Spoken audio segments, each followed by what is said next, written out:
Last week's gospel passage from Mark has Jesus crossing the Sea of Galilee, and then in the middle of it, right, falling asleep in the back of the boat, being woken up by his disciples, and then calming the storm.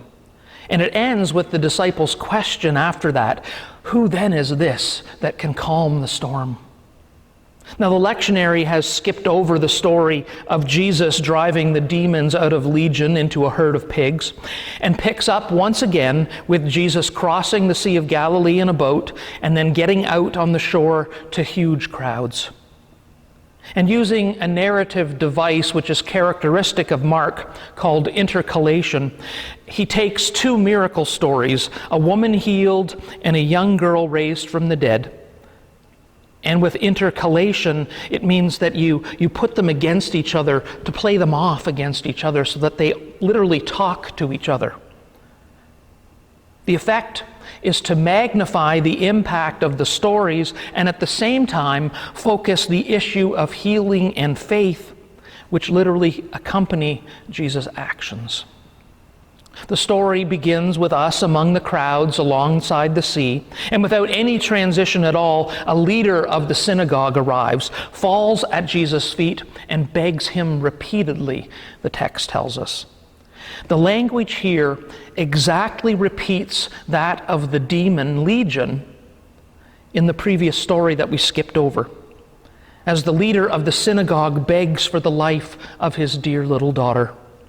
And without a word of response, Jesus went with him, with the large crowd pressing in around him on all sides. You can almost picture him trying to fight through the crowds to follow Jairus, the leader of the synagogue. And we have every reason to believe that there's going to be a successful outcome here.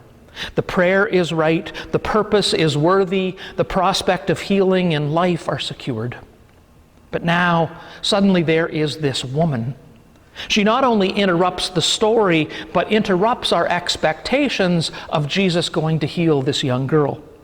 And then we get a rather lengthy medical history and her silent ruminations in her head about her anticipated actions, and it almost strains our patience, right?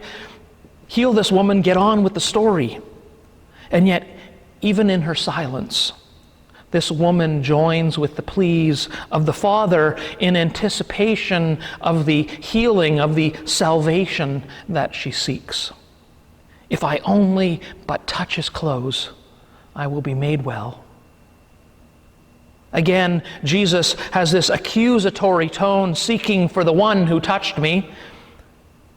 And the twofold immediately of the story will not allow the power that flows from Jesus and the effectiveness of the healing to be disguised or to be hidden from either Jesus and the disciples or from the crowd. Jesus may not know who, but the woman certainly knows the what.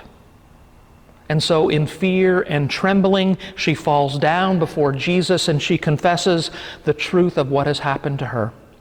She had hoped for healing, but her hopes were far too small. The fear and illness that have defined her life, they still have a grip on her. But this is the way of the good news of the gospel, because now that Jesus has identified her, now that she has admitted to what she had done, Jesus' words give her more than she could ever imagined.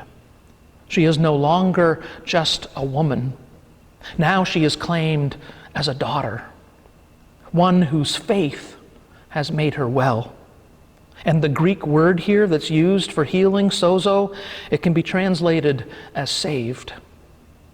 But this story is not over yet. In mid-sentence, while Jesus is still giving his benediction over this woman's faith, people arrive from the leader's home to tell him that his daughter has died. In the same instant, one person's hopes have soared, have gone beyond their imagining. And on the other hand, we have a father who has just been told his daughter is dead, whose hopes have been dashed.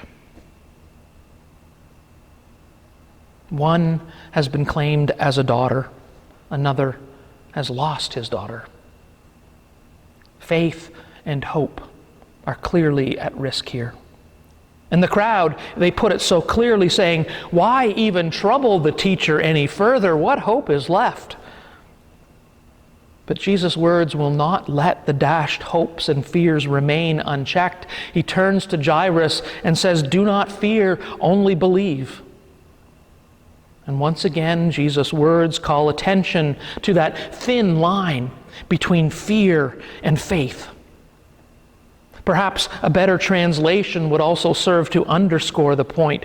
Do not fear, only believe. It almost fails to represent what Jesus is really saying to Jairus and to us. Perhaps it should read, stop being afraid. Go on living by faith. The present tense. And then Jesus goes to the house of Jairus and brings his daughter back to life. And an odd line at the end of the healing, I don't know if you heard it or if it stood out to you, but it stood out to me. It says, Jesus tells them to give something to her to eat. But again, this line, it shows Jesus' concern for the whole person, just like the woman he healed previously. But as we heard this passage read, and as together we hear this sermon, some of us, perhaps many of us, we are still stuck back on that woman being healed and the daughter dying. Or perhaps we are lamenting the fact that the woman was healed and the daughter was brought back to life. But what about my loved ones? Or what about me, God? Why haven't I been healed? Why did they have to die? To be sure, in any congregation on any given Sunday morning, we are likely to encounter that same mix of experiences. And it is precisely into that varied mix that these stories from the Gospel of Mark are spoken, because they fall on the ears of those who, like Jairus, have been able to celebrate life even after it appeared all was lost. And they also fall on the ears of those who, like the woman, have cause to rejoice long after every conceivable medical option has been tried. And yet these same stories also fall on the ears of those who have prayed desperately, who have thrown themselves into the presence of Jesus, reaching out even to touch the hem of the robe, but for whom those that have yearned for that healing, that thing that they had hoped for, and it has not come. And who are tempted to say, in the wake of such stories, why not me? And so I find myself recalling this morning a professor from seminary who told us to remember that everyone whom Jesus healed did die one day too. Jairus' daughter, if she was so blessed to outlive her father, who perhaps grew to be a mother or even a grandmother herself, she eventually died. And the woman, finally declared clean, was able to return to a full life which had been denied her for 12 long years. No doubt both of them, this woman and this daughter, felt a deeper gratitude for God's gifts because of all that they had experienced. But in the end, both of them died, as did everyone else who heard that story. So to be sure, it cannot be enough to read these stories as simple miracle stories granting cures to earthly diseases. We must dig deeper in order to more fully understand the gifts for us from God now. For instance, we hear in Jairus the story of a man who would go to any length to help his daughter. His love compels him even to beg at the foot of a man who was in some ways against what he believed. He was the leader of a synagogue, and yet here was this itinerant preacher who nobody was quite sure of yet. What must it have taken for him to not only approach Jesus, but to throw himself at Jesus' feet and to beg beg for his help. What must this father have tried before he was willing to go to Jesus? Perhaps this story is told to remind us that Jesus receives our deepest hurts, our deepest fears, and even if Jesus is our last resort, he still simply goes with us, as he did with Jairus. Perhaps, as the story concludes, it is a reminder that God's power is greater than anything you and I can imagine. That in the face of the seemingly impossible, even in the face of our disbelieving laughter, God still works. Sometimes with results that we can't even allow ourselves to hope for. In the story of the unnamed woman, we also hear of one so desperate that she will go to any length to find wholeness. And I intentionally use the word wholeness here because, like any physical disease, hers was one that isolated her in ways you and I can hardly imagine today. And while some of us who have perhaps struggled with an illness or a mental illness or what the world perceives as a disability, perhaps we have some idea of what her life must have been. What would have been different is that in Jesus' day, she would have been considered unclean and therefore prohibited from entering the synagogue, the temple, or being in the presence of other people or coming too close to them. We can only imagine how she was treated by her family and her community, and we can be certain that her illness broke more than her body. And yet we hear that even in her desperation, she does have the courage. She doesn't have the courage to go directly to Jesus to ask for what she needs, but instead believes that if she can just get close enough, if I can just touch the hem of his robe, perhaps some of the goodness of Jesus will rub off. And it turned out she was right. Except the story doesn't end there. Rather, it ends with Jesus turning to her and acknowledging the connection that they now share. And it ends with Jesus' promise that her physical healing doesn't remain only that, it would now extend throughout her life. And somehow that larger promise is only spoken and received in a relationship that is formed between them when they meet face to face. It didn't happen when she secretly touched his robe.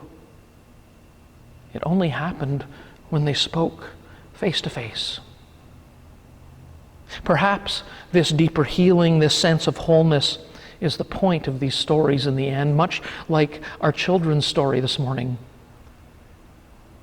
That it's not just about the Band-Aid or the cast or the stitch or the operation.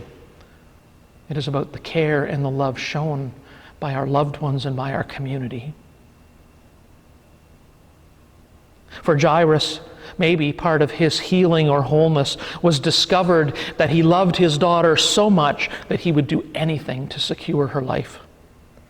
His wholeness was realized in his willingness to abandon much of what had defined him, his position, his sense of pride, to name just a few, and to turn without shame to Jesus, even if Jesus was his last resort. Perhaps Jairus, in his own way, was on his road to healing already, even as he acknowledged and acted on his deep love for his child. I sometimes wonder if this story is actually more about Jairus than it is about his daughter. And perhaps all of these things are the gift of this story to us.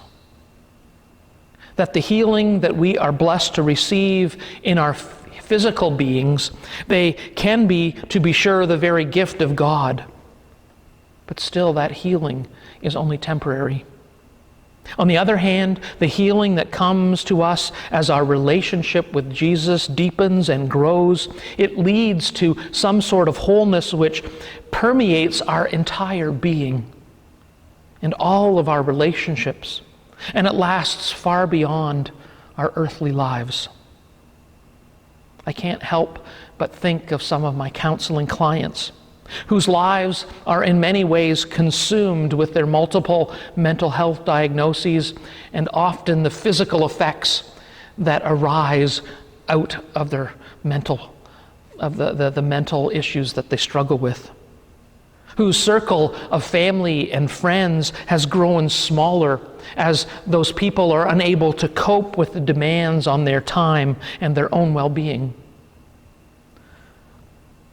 whose hope sometimes lies in not having any suicidal thoughts today, and tomorrow is another day.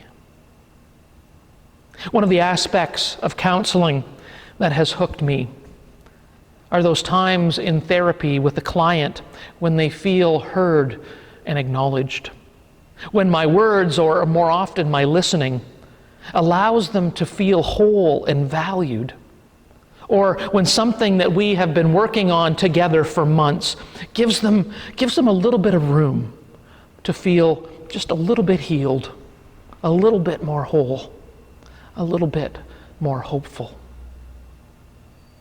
My clients amaze me.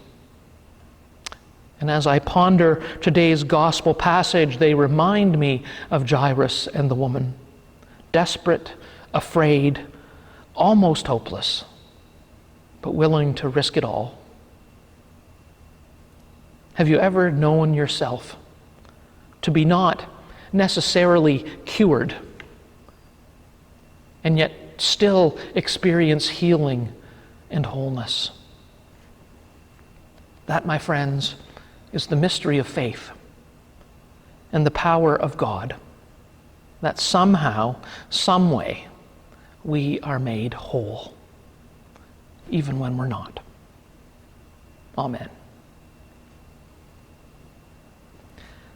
Our hymn, number 675, Precious Lord, Take My Hand, sung by Mary Ann McVicker.